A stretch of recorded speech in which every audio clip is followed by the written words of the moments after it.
오늘의 뉴스, 윌리엄 앤드 해리, side by side, behind Queen's coffin.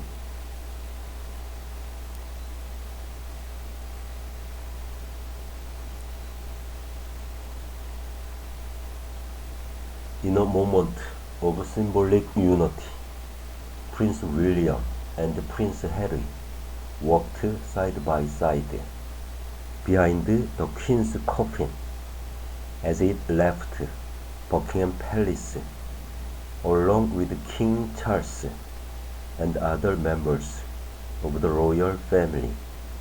They processed to Westminster Hall, where the Queen will lie in state.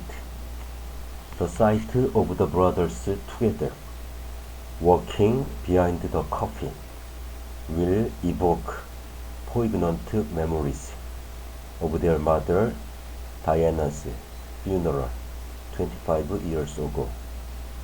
Crowds applauded the solemn procession. The Queen's coffin, carried on a gun carriage, passed below the Buckingham Palace balcony, where only 3 months ago she appeared for the final moments of the Platinum Jubilee celebrations.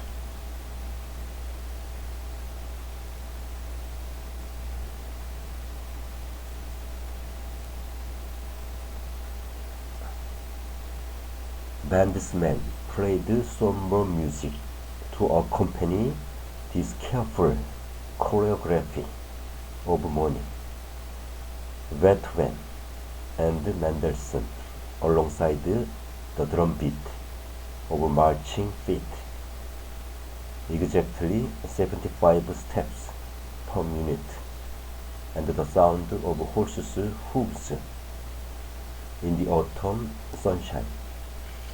The same gun carriage had carried the coffins of the Queen's father and mother, and as it went past, there were ripples of applause and some tears from people crowding along the route. Walking on foot behind the coffin were the Queen's 4 children, King Charles, Princess Anne, and Prince Edward in military uniform, with Prince Andrew, no longer a walking royal, in a mourning suit and wearing medals. And behind them were William, now the Prince of Wales, and Prince Harry, the Duke of Sussex, also as a non-walking royal, but wearing military uniform. This time, the brothers were side by side.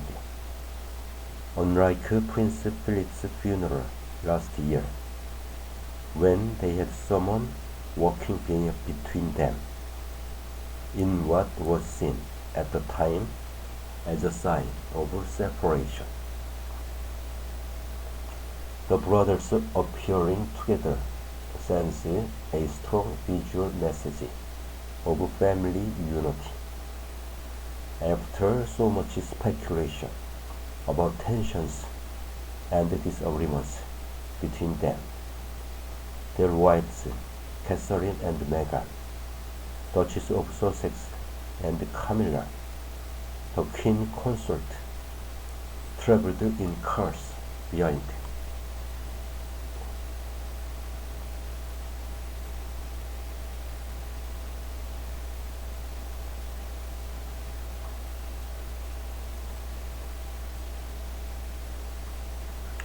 William, Harry, Catherine, and Meghan had appeared together at the weekend to greet well-wishers in Windsor, tuning into a public mood, wanting reconciliation and bringing back memories of the Fab Four of young royals.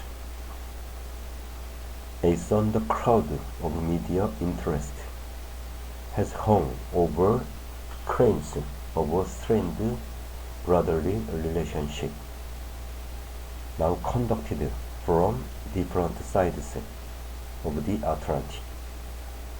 But it's not clear what the feelings might really be for a family whose private grief comes with so much public scrutiny.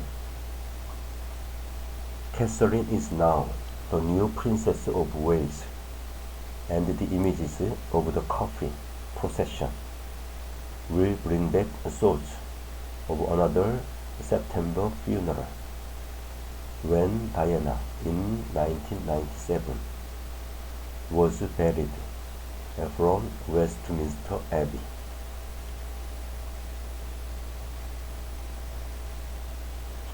William and Harry, as young schoolboys, walked in that funeral procession with their father, King Charles, and grandfather, Prince Philip, in step at a time when their worlds had been turned upside down.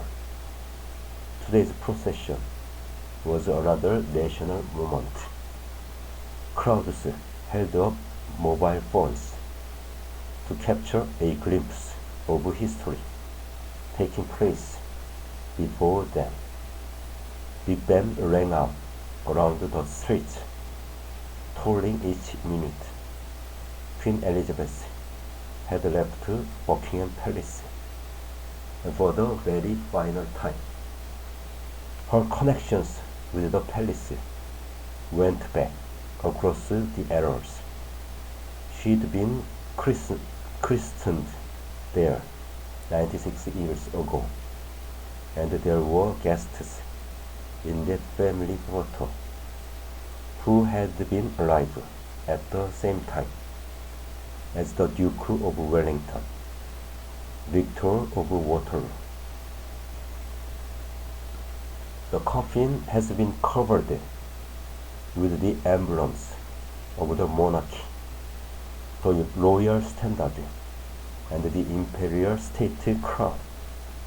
But there are also personal connections in the flowers in the wreath, along with white roses and white dahlias.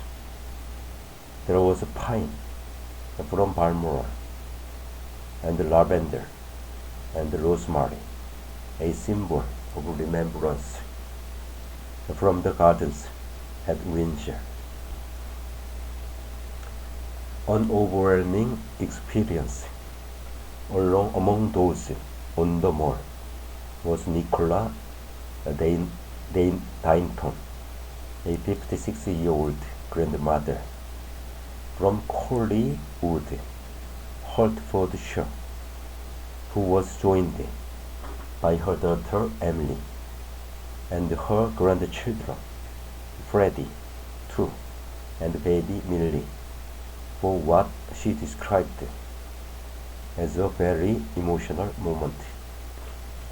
She said Princess William and Harry appeared deep in their search of the Queen, but said the moment felt very different to their mother's funeral. They were two young boys then. This felt more they were there to support the family, she added. Dawn Livington, who was with 6 of her family, all from County Tyrone, said the moment had been sad, somber, and fitting.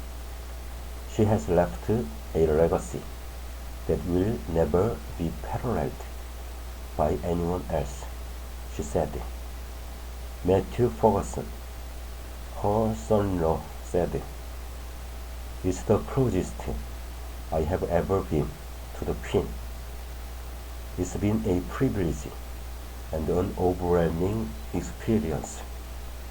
The family who left home at 0200 are now heading to Westminster Hall to take in more of the atmosphere before a 2200 flight home.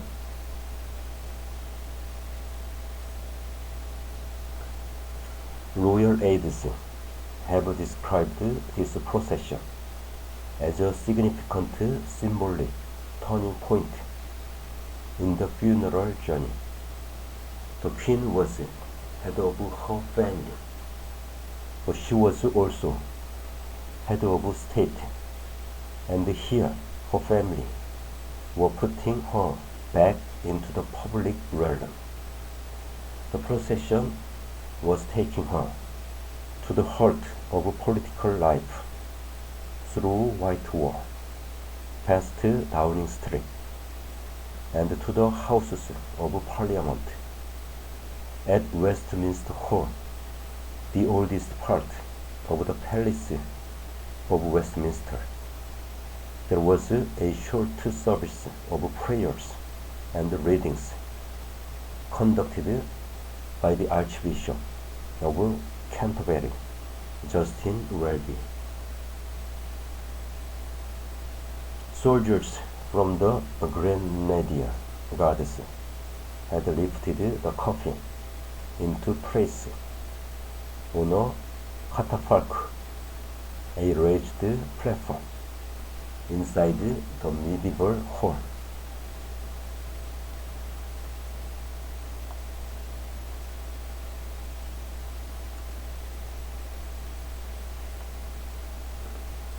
With the royal family standing in the historic hall,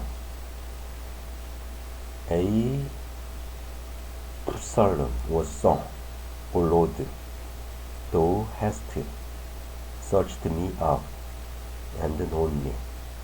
And the reading, which began, "Let not your heart be troubled." Prince Harry and Meghan appeared to be holding hands as they left. From 1700 BST on Wednesday, the Queen's lying in state will begin, when the public will have their chance to pay respect until the morning of the funeral on Monday. The queues have already started, and everyone, like the Queen's family in the procession, will have arrived with and will leave with their own memories